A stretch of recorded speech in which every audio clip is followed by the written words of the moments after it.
এগুলি বিদাত।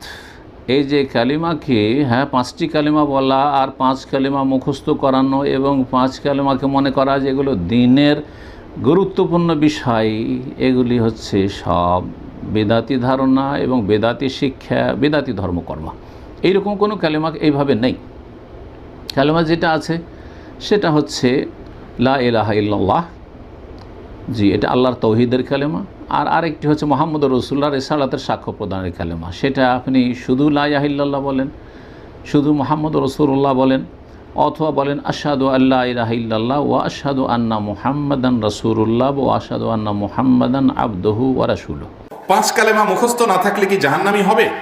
ভাই, 5 কালেমা কি কি আছে? কালিমায়ে তাওহীদ, কালিমায়ে শাহাদা, কালিমায়ে তয়্যিবা, কালিমায়ে তামজিদ, কালিমায়ে রদ্দে কুফর।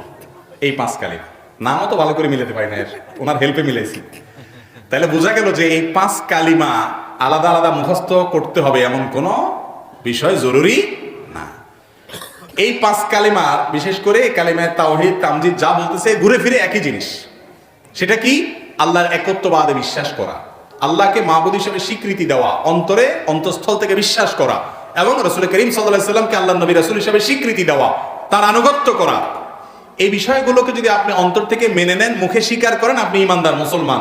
এই কালিমাগুলো বিশেষ করে এই 5 কালিমা আলাদা আলাদা, এটার ভাষা আরবিতে মুখস্থ করতে হবে এমন কোনো বাধ্যবাধকতা নাই, আর এটা কোনো হাদিসেও এভাবে আসে নাই।